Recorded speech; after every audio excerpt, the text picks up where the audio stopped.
sometimes always does that to me. Starting all over again. If you are in a study abroad business, you would be a very, very worried man or a woman because of so many changes that are happening. But this live stream that we do is not for those people who are into study abroad business, but this is primarily for everybody else out there who has any kind of interest in Canada in terms of coming to Canada as a visitor, as a student, as an immigrant, etc., etc. So if you were choosing to come to, if you were looking to come to Canada as an international student this year, then you have to be pretty, I wouldn't say worried at this point of time, but you would be quite concerned as to what exactly is going on. So many restrictions, so many changes. And not only for this year, even if you are looking to do this next year, even then you would be you would have to really plan your journey by now because of all these changes that is coming. First of all, the number of the international students admissions have gone down. Gone down as in they have restricted, so they will accept 604,000 study permit applications. The number of students who would actually be approved for programs other than masters and PhD would be in the range of 340, 360,000. Again, it cannot be a finite number because so many people will defer their intakes, will not arrive in Canada at the same point of time as their studies. They might delay it, etc., etc. So that will always change. But more than that, the restrictions are now also coming in from the individual provinces. So this was the federal restrictions, and the provinces weighed in, and then the provinces said, okay, they also have to issue you the PAL, the provincial attestation letters, which was the deadline for which is 31st of March. All the provinces have now started, or rather initiated, the issuance of PALs or provincial attestation letter. The last ones that joined in were a few of the provinces in Atlantic region. So basically at this point of time, all the provinces are on board, except I haven't heard anything from Yukon, but I don't remember if there is any university or college that most international students are looking to go to in Yukon or the Northwest Territories. I can't think of any. But yes, so except for that, you have it from all other provinces. That's number one. Number two is that there are additional restrictions now also from the provinces. So even if you were choosing to get an admission into a college for this year, whether it was a master's program or a graduate program or a graduate certificate, the chances are it won't be easy. There might be a few who might be able to still squeeze you in, but in most cases, we're already in the month of March, so it's already getting pretty late. So the spring intake already is pretty dicey in the case whether you will get admissions or not. But from there on, the September intake, which is the big intake for Canada in terms of the number of programs that start, the number of students who come in, that's going to be a big one, and most of them would be lining up already. As of right now, getting admissions into masters is pretty difficult in terms of the non-availability of spots. And also now the colleges or the universities would be bringing up their criteria as to who they will accept and who they will not accept. So in that aspect, you will see that there is going to be a big drop in the number of people who want to come to Canada at this point of time to study. But I guess that was the whole idea, right? To drop that number down. Ontario has made big changes because Ontario tends to be the province where most international students were coming. So their numbers have gone down by almost 50%. And then there are some colleges which are going to get nada number of enrollments for this year because the province will not issue any attestation letters for them. And some of the other private colleges, including Conestoga College, is also going to see a huge decline in their enrollment. So overall, if anybody out there was in a study abroad business and looking at Canada, they should be pretty worried. But other than that, if you're an international student who was looking to come to Canada, you should also be a bit concerned because getting admission at this point of time is going to be very difficult. So therefore, choose your program well, choose your province well, understand the pathways, understand the program restrictions, and then plan your journey. Starting with our weekly roundup. Starting with the quote of the week, the perseverance is not a long race. It is many short races, one after the other. Walter Elliott. Such a profound quote, right? You can't take that as one big journey. For example, let's take Canadian immigration for that matter, right? You can't take it as one long journey. The first step in your Canadian immigration is getting your language scores done. That for so many of you is a big journey by itself. Then getting your education credentials done, that creating your Express Entry profiles or identifying a pathway, getting your required work experiences, and then eventually once you do get into the pool and then get an ITA, congratulations. And then from there on, that's another journey altogether. And once you finally land in Canada, then that's the start of another journey, because then that you're now new here, you start your credit scores and your taxations, etc. So it's always a journey. So perseverance you would need at every single stage of that journey. You have to be at it. If you really want it, you will keep at it. And otherwise, patience is something which you would also need at every single step of these short journeys, which will then make it into one long, fulfilling one. This is the Immigration Weekly Roundup. We are at Ask Kubeir, and this is our platforms: TikTok, Instagram, Facebook, etc., etc. Yeah. British Columbia on the 26th of March issued 127 invitations to apply, and these were again through different streams, different programs. The thing about British Columbia that most of you would already be aware about is that their scoring has gone up. The points have really, really gone up. Even if you see the childcare ECE, that was the childcare occupations, earlier it used to be 60, and then so many people jumped onto the bandwagon. They all started getting the ECE certification done. They all started getting their job offers in as a childcare assistants. Score has gone up to 85. In other professions, including even construction, more people jumped in there, and now the score has gone up to 90. This is what happens in every single stream. When more and more people get in there, the scores go up, and that's what we are witnessing as far as BCPNP is concerned as well. Overall, all high scores. But again, that also could be attributed to the fact that the number of invitations was not too many, just 127 to be, so that you have to be fair with that. Manitoba on the 26th of March held a special immigration draw for the Ukrainian nationals. Now that is also taking a bit of heat as far as Alberta is concerned, but in Manitoba, they conducted a draw only for the Ukrainian nationals, and then they issued 179 expressions of interest for those categories. ARIMA conducted a draw on the 18th of March. 1,357 people were invited, and level 7 of French was required in most cases, and also needed a job offer. I mean, imagine in Quebec, as it is, you're struggling, then you need a job offer, then you need a French level 7. Can get pretty difficult. But then again, 1,357 were there. They did manage to get through. They were there. They had the scores. They managed to get the score of 596 or more, and they had the job offer as well. So congratulations. Express Entry on the 25th of March. IRCC surprised us. They surprised us with a Monday draw. I mean, very rarely have I seen a Monday draw, but nowadays with IRCC, anything is possible. So Monday draw, they invited 1,980 candidates with a minimum CRS score of 524. So just a 1-point drop, which is okay, because we all know, right, the number of profiles in the pool with scores of 500 plus are quite a lot. I think at this point of time, more than 10,000 plus. What surprised me a bit was the number of invitations. 1980. Why not 2000? Why not 1800 or 1750? Or why not, why not a round figure? Why did they just stick to 1980? That would tell you that they wanted to sort of probably ensure that they only invite up to 524, or that was probably the target score, because whenever the number of invitations are in odd number, means then the attention of that particular draw was on the score and not on the invitation. So if they identified 524 and they said, okay, how many people above 524? So many people. Okay, invite these guys. So you would come to pretty much an odd number like this. Otherwise, pretty surprising there. Earlier on the 12th of March, as you all know, excuse me, there was a draw with a score of 525 and 2850 candidates were invited. Going with this, do I have it? Yes. On the 26th of March, then they conducted a second Express Entry draw, because the minute they conducted a draw on a Monday, you were then anticipating that IRCC is going to do something else, right? Something better. There will be another draw. And I know we are all waiting for that one specific category draw, the one that need not be named, because I'm sure you already know that. But what they did was they conducted a French or a Francophone category draw. Again, this one is also anticipated. You would see a lot of Francophone category draws being conducted throughout the year.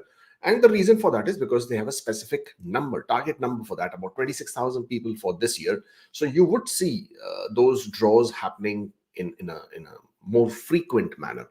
And the score for this particular draw was 388, and 1,500 invitations were sent out for this particular draw. What else happened? Nothing else happened. I mean, we did anticipate that the Express Entry would continue. They would, do another draw or something of that sort, but they went silent from there on. So that was pretty strange as well. If you were not already aware, British Columbia has announced that they would be changing their PNP streams. And for this, there has already been some demonstrations and protests in BC and Vancouver as well. What British Columbia is saying that they currently have two streams. One is international graduate streams and another one is international postgraduate stream. For international graduate stream, yes, it's a regular stream. You need a job offer, etc., etc. For international postgraduate stream, and this is for people who have completed masters in seven specific fields of occupations from specific designated universities, they did not need a job offer in order to be eligible under the BC PNP International Postgraduate Stream. So imagine if you were already enrolled in BC and you were already expecting to receive the nomination after you complete your term or your education, your masters. And now BC PNP has changed the rules of the game, and they have now said that they will change this PNP stream effective January of 2025. It will impact people who are currently studying master's degree in BC at this point of time, which basically means now they have three streams. They have a bachelor's stream, they have a master's stream, and then they have the doctorate stream. The bachelor's stream needs to have an indeterminate job offer, means that the job offer cannot have an end date. It is a permanent full-time job offer. The master's stream will need a job offer for at least 1 year full-time, and the doctorate stream does not need a job offer. So therefore, you have changed the rules of the game here. Plus, everyone also needs a CLB level 8 in English, which was not a requirement earlier as well. So as you can imagine, a lot of people are quite disappointed with this kind of a change, as in this impacts people who are currently enrolled, currently studying. Even they are going to be impacted. So obviously, there's a bit of a disappointment and protests going on there. Newfoundland, New Brunswick, Saskatchewan have all started issuing the provincial attestation letters. These were the three provinces within, these three provinces were the last of those remaining in terms of issuing their provincial attestation. Actually, I haven't heard from Prince Edward Islands. I'm sure they are also part of the stream already, but I haven't heard of that. Okay, so these were the last of those provinces. They are also now issuing their provincial attestation letters. They have all joined BC, Quebec, Alberta, Manitoba, Ontario, and everybody else. Now, Ontario announces distribution of allocation for international study permits. This was where it became very tricky, as I was explaining to you earlier as well. In this case, what they have started doing is not only will they restrict the provincial attestation letters, they will also restrict which field of education. So if you are studying health, human resources, skilled trade, STEM, hospitality, childcare, then and of course, if you were with the French language proficiency, then you would have a priority over all other streams. So global business management, those kind of programs will have very, very low acceptance rates to get your provincial attestation letters. And frankly, why would you study global business management where they teach you Excel and some very, very generic principles? I know, I know what the principle, what the whole idea is, but yes, so those kind of programs will see a big hit as we move forward. Nova Scotia has also restricted, or rather, they have been restricted. They will now have 7,000 less number of international students for this year in comparison to 2023. So they have been given an allotment of 12,900 study permits, and therefore they will not be able to issue as many attestation letters as well. So 7,000 less for them. This one applies to all international students currently in Canada who will be applying for their postgraduate work permit. So what happens is when you apply for your postgraduate work permit, after applying for a postgraduate work permit, you automatically get an auto-generated letter in your account, in your GCK account. And that says, okay, this is a letter which says that you are authorized to start working, or you can work until a specific date, or until the decision is made on your postgraduate work permit application. This then gives you that that confidence of going out to the job market and going and using this letter to the employer, or sharing that letter with the employer saying that this is my authorization, I can work, please offer me a job. Earlier, so the whole purpose of this interim authorization letter was exactly this, to give you the confidence to go out and work. Once you've applied for your postgraduate work permit, you are legally allowed to start working as per the IRPA. And based on that, you can then use this letter. Now, this letter actually confuses also a lot of people. They feel that this is the letter that gives them the authority to work. And even if there is a decision which is made negatively before this letter, I mean, once the date on the letter has expired, or before the date of the letter has expired, they can continue working. That's not the case. This letter basically just signifies that, yes, you can start working until the decision on that application has been made. So whatever comes first, if the decision comes first, then whatever is the decision, then you will the status will apply accordingly. Now, earlier, this letter used to have a date of 4 months. And as we all know, postgraduate work permits are not being processed in 4 months. In many cases, they are taking longer. They are taking 5 months. In some cases, there have been 6 months and longer as well. In those cases, people freak out because these letters that were sent to them have a date of until 4 months. So what happens after that? And they get confused. Then they, resort to going to those people who probably have little information themselves, and they pretty much freak out thinking, I cannot work because my letter was only till so and so date. What IRCC has now done is that they are now giving you 6 months of interim work authorization through these letters instead of earlier 4 months. So that is a little bit more, you can be in a little bit more relaxed state. And please, mind you, this is not your actual work permit. This is your interim work authorization. Previously, it was 4 months. Now it will be 6 months. So you can continue working. Please do not freak out. Even if your interim work authorization letter date expires, but you haven't got a decision, you can continue working. That is as per the law. There is no problem with that until the final decision is made on your application. All right. Okay, this we have already discussed. All right, finally, connect with us on social media platforms. This was our weekly roundup. Thank you for connecting. If you are still here, then please smash that like button, share, subscribe, of course, and that's how it gets out to more and more and more people.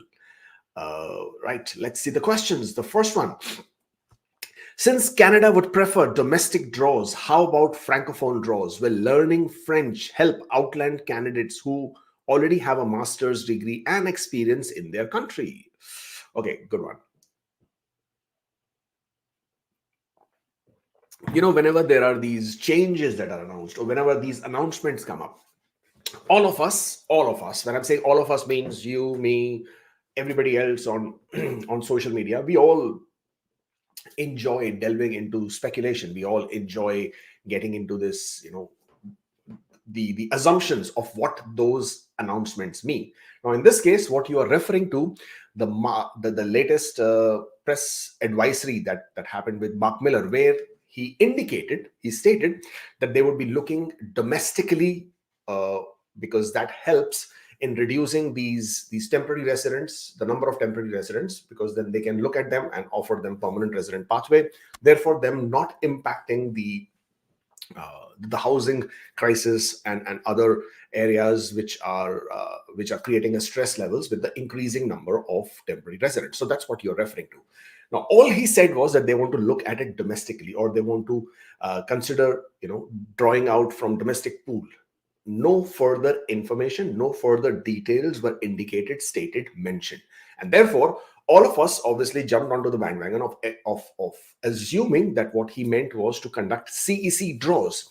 Now, this, looking at it domestically, could mean several things. It could mean that they would be conducting CEC draws or CEC specific draws. It could mean they could look at creating some other specific pathways. Mind you, that is still in the mandate letter that was issued by Justin Trudeau to offer more pathways for international students and workers in Canada.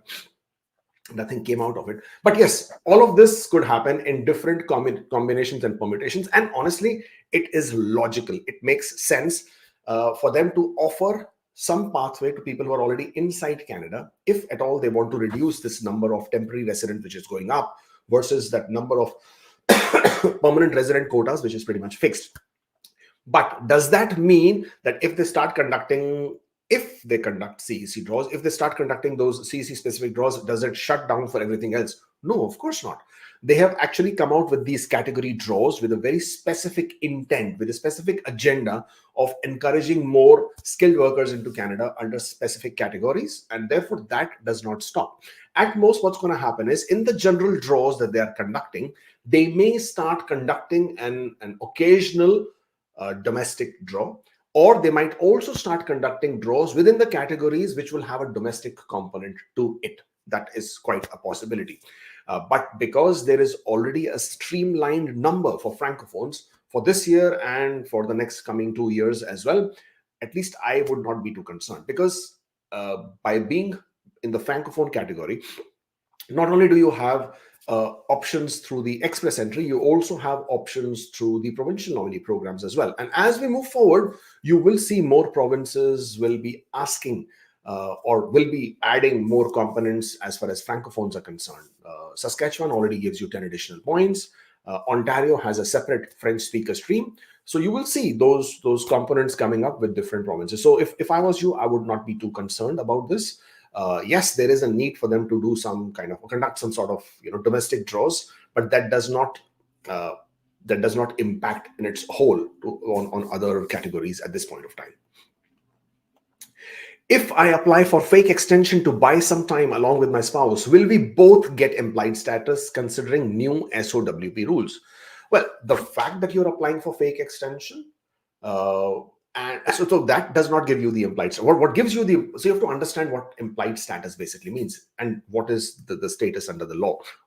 Law is very, very clear, and it says that if you are on a valid status, temporary residence status in Canada, and before its expiry, if you choose to apply for extension or choose to apply for change of status, then you go on a maintained status, whereby the conditions of your previous or current valid status continues through that implied status. That is what it means. So whether you're applying fake extension, whether you're applying for your spouse open work permit, as long as the applications have been made before the expiry dates of those permits, then the maintained status will apply to you and to your spouse, provided you apply for your spouse's open work permit as well.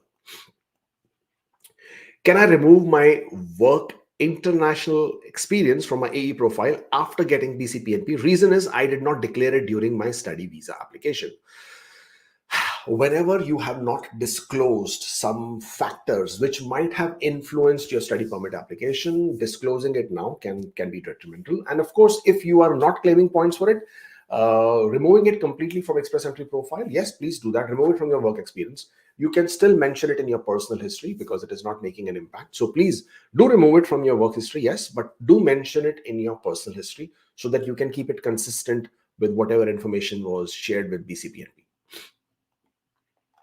Can we move from postgraduate work permit fake extension to bridge open work permit? If yes, is there a deadline 90 days from original expiry? And if there is a different process? I honestly don't understand your question. I do not know what you mean about moving from fake extension to bridge open work permit.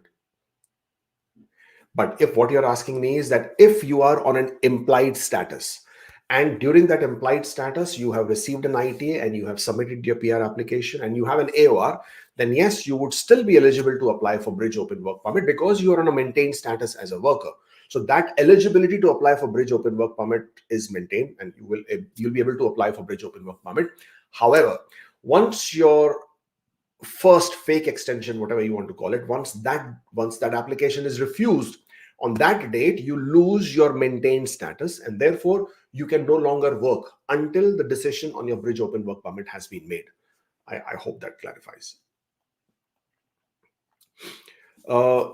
New AIP Employer Rules. How will government verify financials of the employer? New form to fill that employee needs to get from the employer, or immigration will reach out to employer directly? Okay, good question. Alberta has very recently, on the 19th of March, made some more changes to their AIP program, Alberta Advantage Immigration Program. And in that, they have now made some requirements for the employer eligibility. Under that, the new requirement is that the employer should have, in the last fiscal year, at least $400,000 of their annual income. They should also have 3 employees in Alberta who are working full-time, and they should have been in business for at least 2 fiscal years. So these are the 3 main criteria. Of course, they have to be in Alberta, they should be physically present there, they should be conducting their business, etc., etc. All that is there. In order to establish whether the employer is eligible on all these counts, as of right now, Alberta has not announced any specific forms at this point of time. But I'm going to assume here that if they have created these criteria, then they would want to validate or verify. So either they will ask you to have something similar to what Ontario has for their employer form, so that the employer in Alberta will have to complete that form and provide you that document.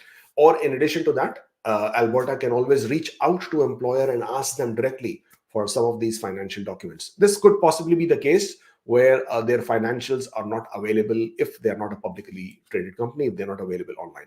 That could be the possibility. But yes, once these factors have come into play, Alberta will soon be asking for more details on this.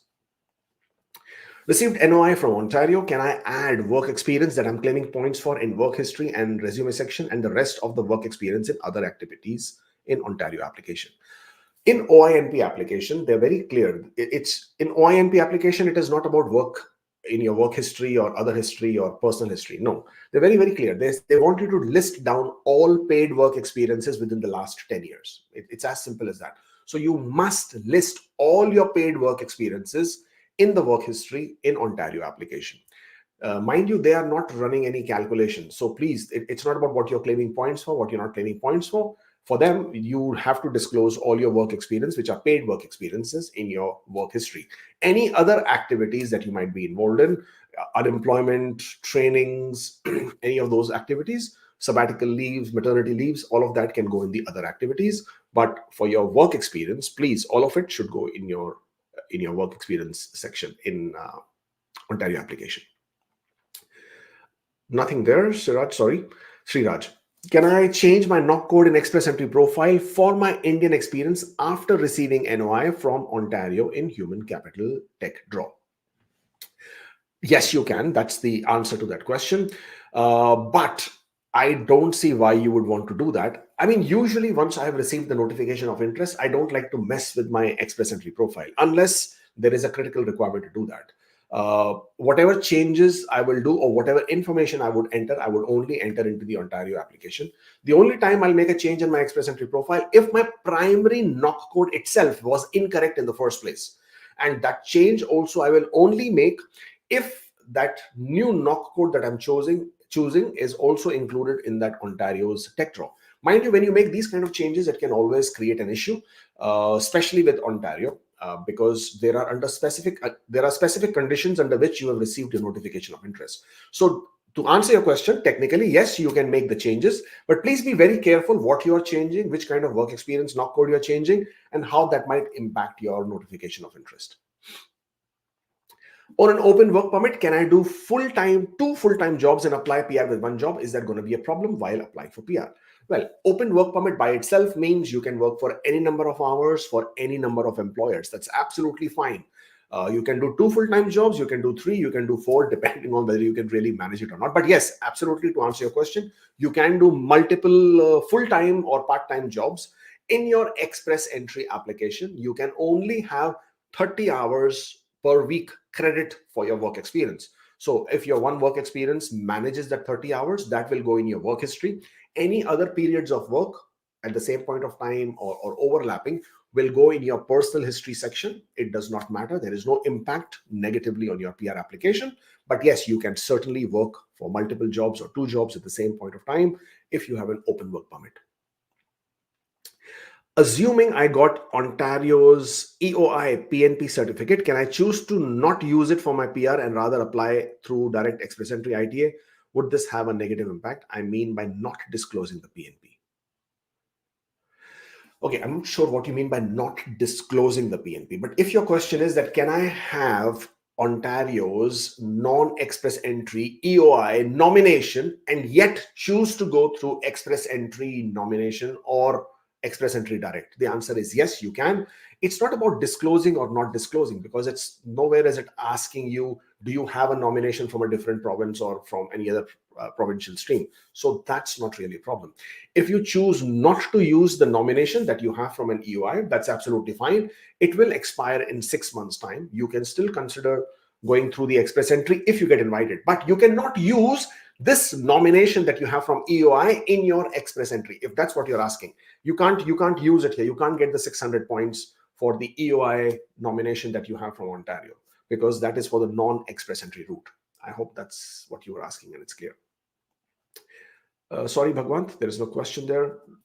What is the update for students postgraduate work permit who are already inside Canada and want to start their second course, which would be starting after May 2024? So, well, for them, there is no changes at all. If you're already inside Canada, you are choosing to study inside Canada, you don't need a provincial attestation letter. You don't need, so there are no changes there. So there is nothing. If you are already inside Canada, you're choosing to study from one program to another program, you can absolutely do that. There's no problem there. So not sure if there's anything specific that was, of concern here.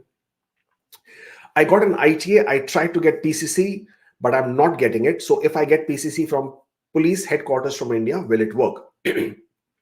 So as far as IRCC is concerned, let's just pull that up, because this is a very common question.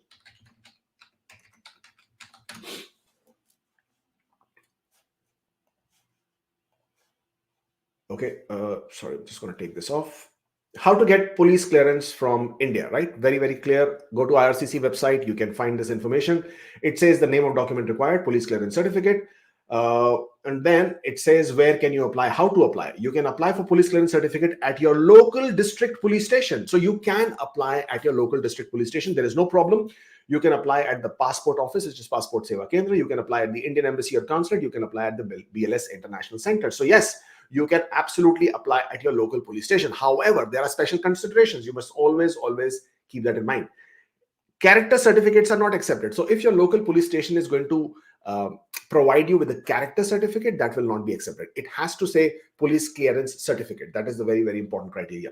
Some police clearance certificates have limitations relating to jurisdiction and time period having been searched. Such certificates will not be accepted. Again, you have to please be sure as to the police clearance that you're getting from your district police station. Does it have restrictions on the jurisdiction and the period of time? And if you have been living in India for a longer period of time and that period is not covered, then this police clearance will not be accepted. Your application will be refused. And there are different formats. The formats is not a problem. So these two conditions you have to please bear in mind. But yes, if you wish to get a police clearance from a district police station, you can absolutely do that. Please make sure that there is no timing mentioned on that PCC. And if there is, then it covers the entire duration of your stay as applicable to you.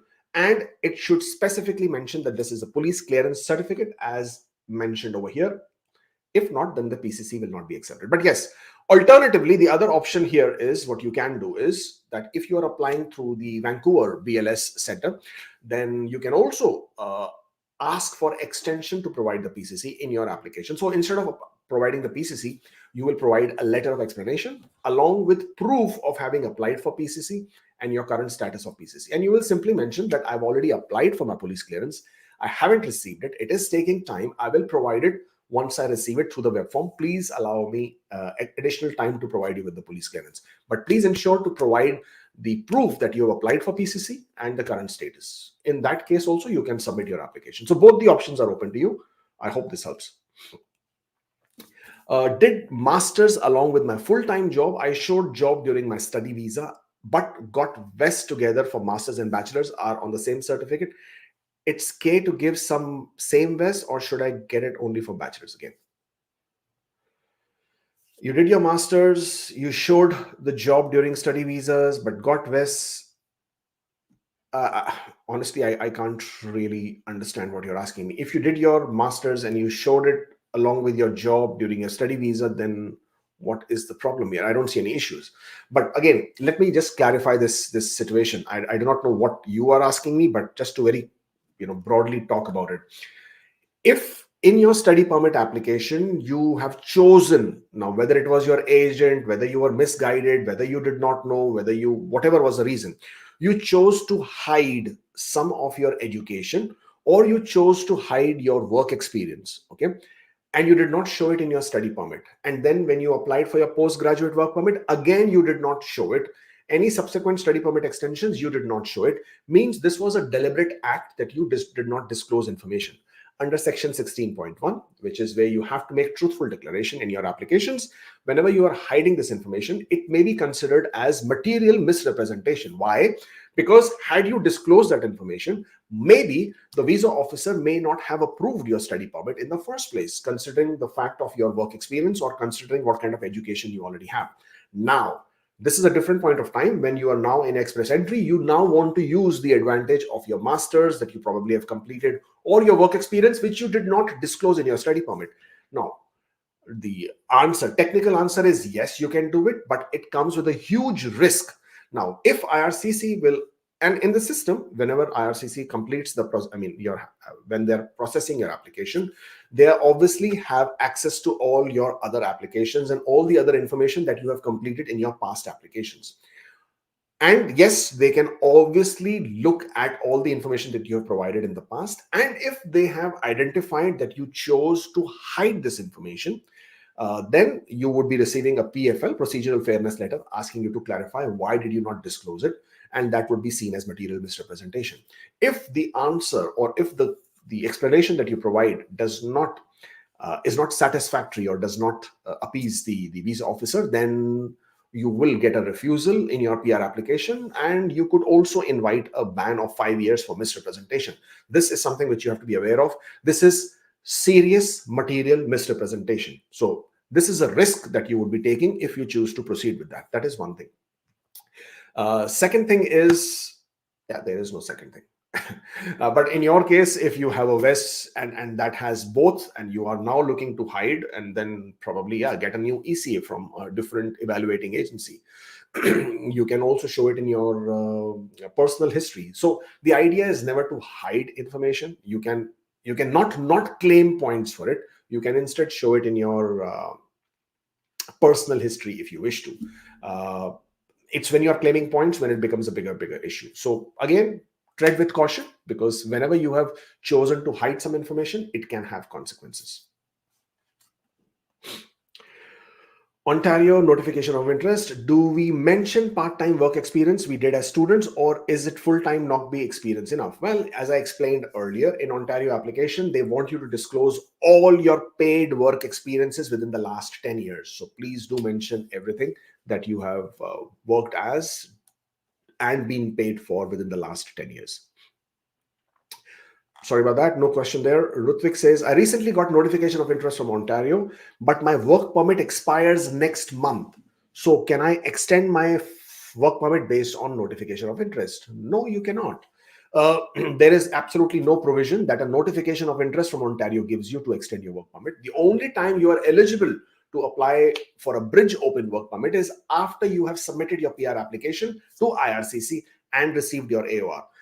Ontario notification of interest, or having submitted your application to Ontario or any province for that matter, does not automatically give you the authorization to continue working or provision for you to apply for a work permit.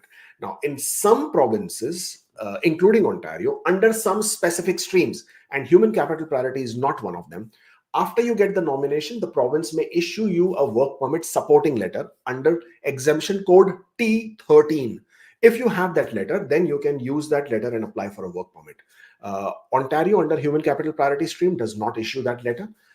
And a lot of other provinces will issue that letter under specific provincial streams that you might have applied under. So to answer your question, no, you cannot apply for extension based on NOI.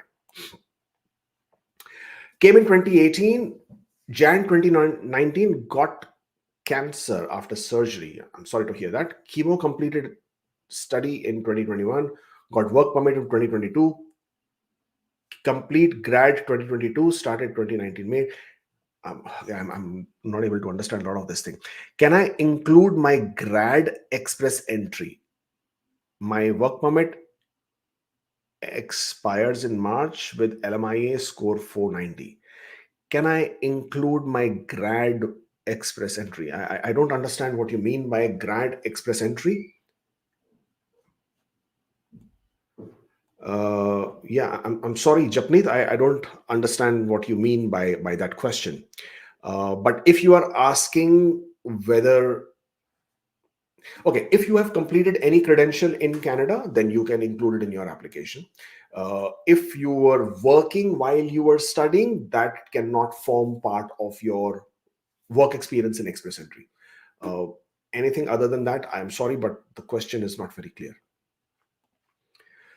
Short Indian experience with title as associate technical consultant. Can I add 4 to 5 more job responsibilities than I showed them in my study and work visa? Yes, of course you can. You can get an updated letter which better matches with your NOC code if that is what you're looking to do. If we work full time for Canadian employer and from outside Canada will count towards 730 days for PR renewal. If we work for Canadian employer and from outside Canada. No. So the answer to that question, I know what you're asking. So this is in relation to the compliance for your residency obligation. So if you're a permanent resident in Canada, from the date you became permanent resident, you need to be in Canada, residing in Canada physically for 730 days in a period of 5 years.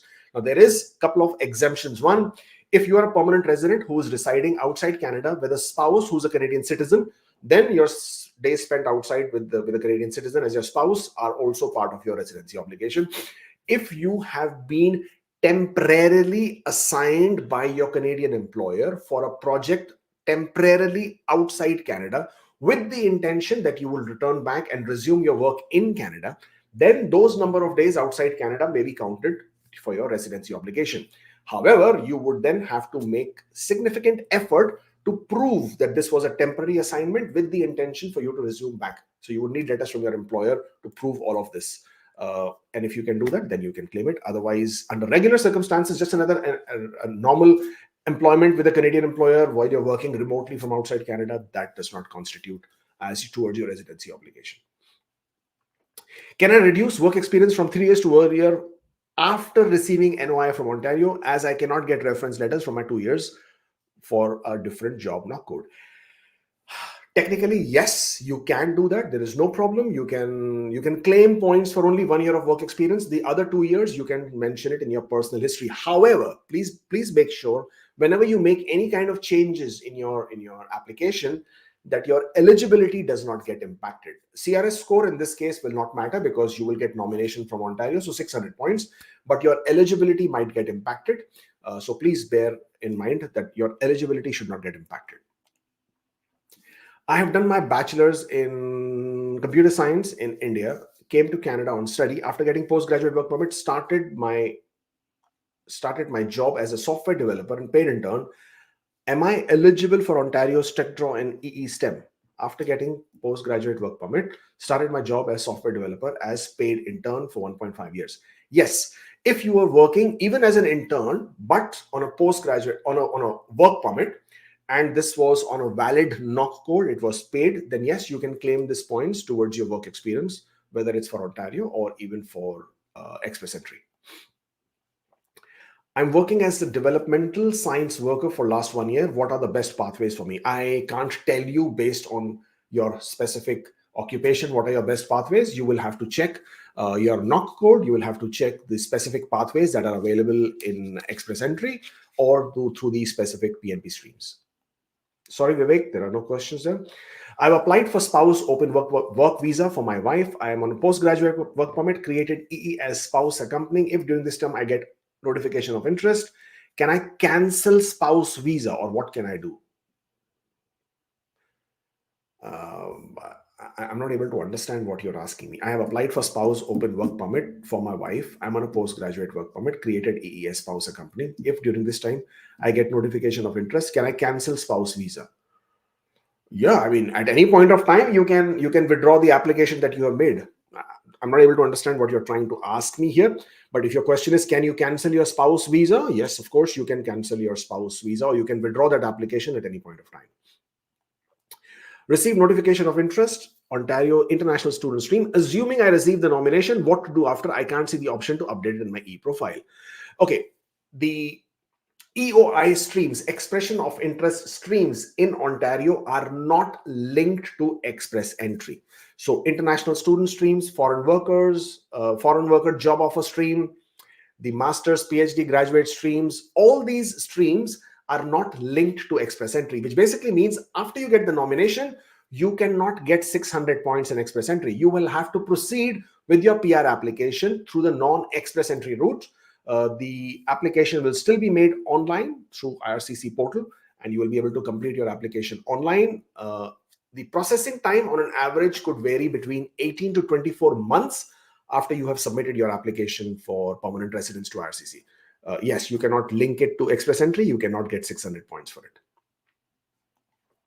Planning for Ontario Tech Draw and EES spouse accompanying. Will I have to pay 1,500 for Ontario, 1,360 for me, 1,360 for my wife? For EE, what is the total expense for spouse sponsorship for PR? Okay. For Ontario's Tech Draw, you will have to pay $1,500 as the application fee for Ontario. After you get the nomination for yourself and for your spouse, and if you have any children, you will have to pay the application fees to Ontario as well. You mentioning 1,365. I think it is slightly more than that. It will be your application fee of $825. It will be your right for permanent residence fee. It will also be a fee for your biometrics, which you will have to pay. Even if you have completed biometrics in the past under temporary residence visas, you will still have to do biometrics again for PR application. So you would have to pay for yourself and for your wife as well. What is the total expense for spouse sponsorship? I don't remember the exact amount. It is, I think, similar to this, maybe $100 or $2 fees, CIC, spousal sponsorship. I keep forgetting this amount. Hold on.